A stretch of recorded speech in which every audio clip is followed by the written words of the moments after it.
I said. I'm back. Y'all hoes can't kill me like I said. Now, I'm a bad bitch. You can't kill me. Anyway, this is our first episode of Affirmations of an It Girl, the podcast. Venice, what we got? Well, first of all, where have you been? The people want to know, ma'am. Where have you been? I've been out the way. Out the way. Life is hard.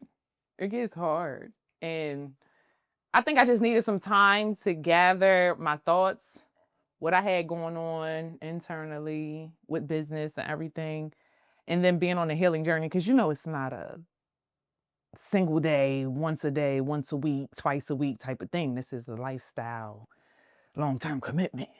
And in order for me to keep my sanity, I find peace in isolation. So that's where I've been. I've been out the loop a little bit. I don't know if that's a good thing or a bad thing. Yeah, I mean, we're about to find out. So, where we left off at... Hold up. Oh, tape. We're keeping this here because you... Roll that right over. That's all right. Don't worry about it. Yeah, roll that right over. Thank you so much. Yeah, we're taking something off the end. God damn it! Where we left off at, the last time we saw Miss Brooke Sabree, you were introducing the Affirmations of an It Girl brand. Yeah. You were selling your affirmations and all of the things, the journals, like you were doing so much. So what has been the hardships in the business that caused you to isolate?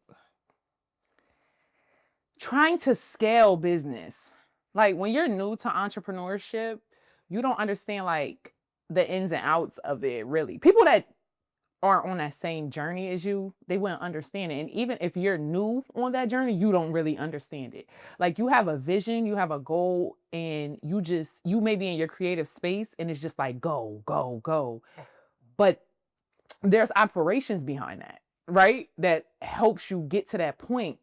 And I had so many like great ideas and I didn't know how to execute them. So it was like, I wanted Affirmations of an It Girl fitness. I wanted Affirmations of an It Girl, the brand, me. I wanted Affirmations of an It Girl, the curriculum, or It Healing, the curriculum, which I did all of those things, but I'm only one person.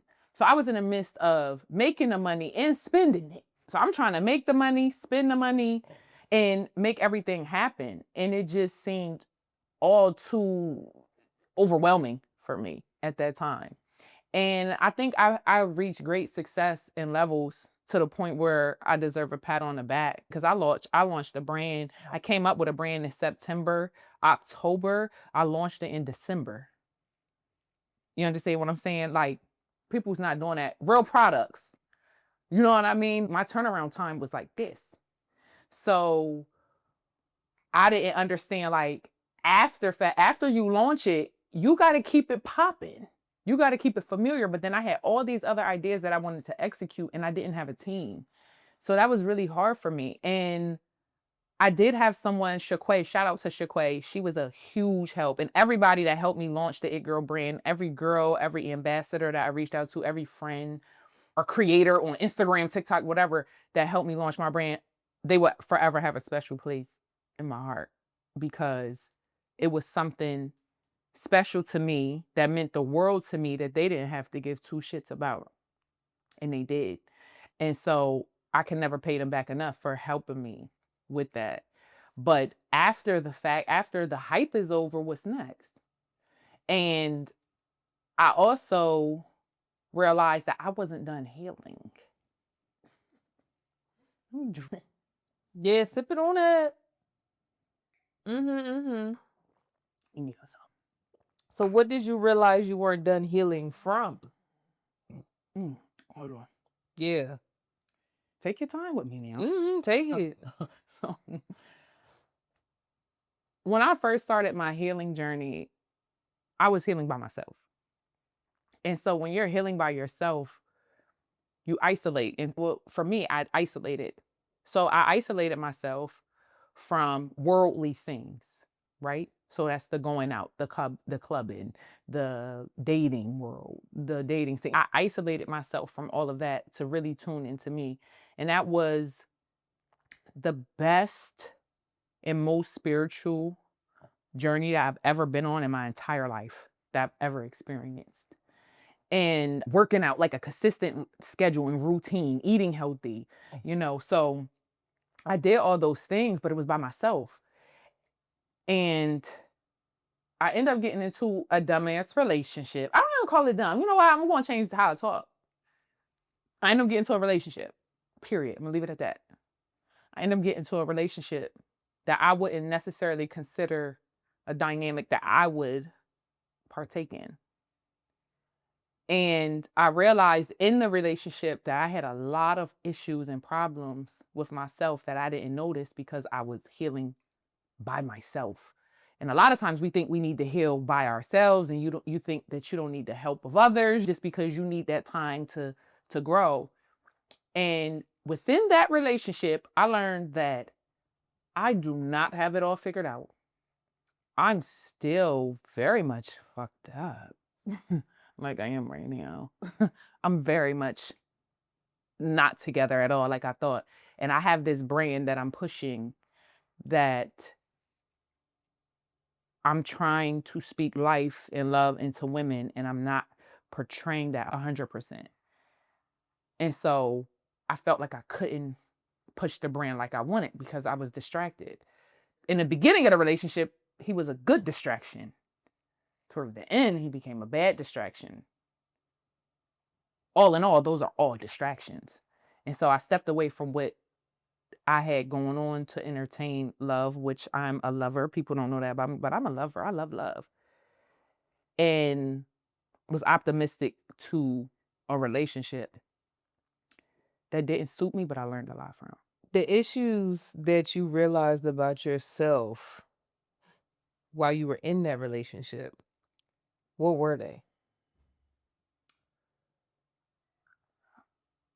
I learned I had an anxious attachment style. An anxious attachment style is when you need constant reassurance, where you need constant love, where you need validation.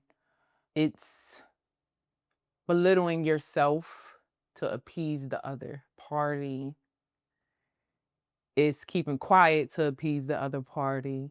And not that I did that all the time, but that's what anxious attachment style is. It's like you're constantly chasing something. Even though necessarily I was the one being chased, you're still emotionally, you're chasing you're chasing love. And you're ignoring your boundaries, you're ignoring your non-negotiables that you may have set for yourself in order to coexist in a relationship. And what other issues did you learn about yourself? That I had a little bit more loving to do. I thought I loved myself like a lot. I'm loving myself, I'm locked in. But there are red flags way before I got out of the relationship. And so with that, it was like, babe, you don't have it all figured out. Like you should be focused on your brand. You knew this was a no. Yeah, it was optimistic, but I also learned that the boundaries that I set, even though I did set them, because usually you would think I probably didn't set any. I set boundaries, but they was low as hell. I was like, damn, when I realized that, I said, you set boundaries, but the boundaries was low. So that's the thing. Setting boundaries and the boundaries are low. A lot of women think, yeah, well, I did tell him I'm not dealing with this, and this. I did that, but they were low. They were supposed to be givens. And not a given, but it was supposed to be automatic in a relationship. You would think, especially if you love yourself. So I realized I had to reevaluate like my boundaries and who I was and what I really wanted because it wasn't adding up to how I was moving and what I was in at that current time. What's an example of a boundary that you now realize was low, but at that time you were like, oh, I'm setting a boundary? A man doing what he says he's going to do. Like that was like, yay, like a standing ovation. Like, fuck yeah, you supposed to do what you supposed to do what you say you're gonna do anyway. You don't get applause for that. That was applause for me because I never dealt with someone that did what they said they were going to do. And so for me, it was like, oh my God, yeah. So you let your guard down just a little to entertain or be optimistic to the idea of it working with that person because you never experienced that before. Meanwhile, a whole bunch of other stuff is fucked up, but it doesn't matter because he did that. He gets a gold star. That's what I realized. And it was like, no, that's not it. That's not how it should be. What other relationships during this time of like your isolation were impacted? Like family, friendships. How did those relationships get impacted during this period of time? Girl, I'm down to a fence and a dog named Spot. uh, hello. That's what I'm down to. But I'm okay. I'm okay with that. But what I will say, my village now that I have is very dear to me and they stay with me. When people say to you, if you want to see who's your real friend, start a business, that's so true. Like the closest people to me. I never would have thought would have turned their back on me or, you know, veered off or ventured off. I just never thought that would happen. And it did. And I'm okay with it now because I felt like that has happened all my life. My friends have violated in some way. If I sat all them broads down today in front of me, which I would love to, if any of y'all would love to sit down, I'm not a bully by any means. If any of my old friends would love to sit down and we would hash it out, that is perfect. I would love to do that because I would love to take accountability for what I've done. And that's why I say that. Not for a battle or fight, but I would love to say, what did I do wrong? Let me know. But they all ended, and I felt like through me outgrowing or evolving or moving forward in my life. They weren't all because of fallouts. Like I didn't fall out. It's just I just wanted more. And it's a very lonely space when you grow up with friends that you've been with for 20, 15, 20 years plus, all my friends. And they're not with you at a time where you feel like I'm on the up and up or I'm on the rise or I'm trying to do this. Like you want alignment with your friends. And people don't talk about that enough, how hard it is to not have alignment with your friends because y'all are not meeting with whether it's life goals, career goals, family goals, whatever it is. I'm 33 years old. A lot of my friends are having kids or have had kids or married or divorced or like they're going through different life experiences. I'm 33, single and trying to spark up a business. Sometimes it's hard. Like the puzzle piece just doesn't fit. And it doesn't mean that you don't love them anymore. It just doesn't fit. And that was hard for me too, like accepting that. But now I'm okay with it because it's telling me that a part of me is dying and another part of me is growing. So I can handle that. What about the relationships with your family? Because our last sit down, Mhm. you shared a lot that I'm sure impacted the household. So, how is the relationship with your family now? What's that journey been like since you told your story? Well, at first, my mom wasn't with it at all. Antoinette Patrice Proctor, I love you with all my heart, but she wasn't with it. And my mom's a very secretive person. My dad was very supportive, which was strange because I felt like I took more of a hit at him than I did her. He was supportive of like, tell your story. Like it is what it is. Tell your story. This is your story to tell. He was very supportive of it. My mom, not so much, but I think that comes with a side of having to take accountability with certain things. Not that it's all bad and you were wrong or you did something. You did what you knew to do, which was to raise me how you raised me. And not that it was even any bashing done. I just think people take offense to that. And moms are a little bit more sensitive. They carry it. So it's a different type of emotion that comes with that. So with my mom, my relationship has grown tremendously. I'm grateful for that. Like, I realized my mom's like really my best friend. Like, she's never gonna turn her back on me. She don't care what goes on, what I say, what I do. Like, she's always had my back. I share things with her now that I would have never shared with her before. And it's just a bond that is extremely special. And I'm glad it grew and it's growing the way that it is because it's organic. It's not fake. It's not like I'm forcing it. It's not like she's forcing it.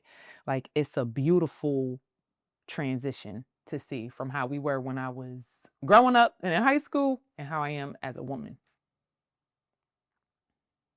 What are the major failures that you've had during this period of time from our last conversation to now? I hate to say it like this feeling. Mm.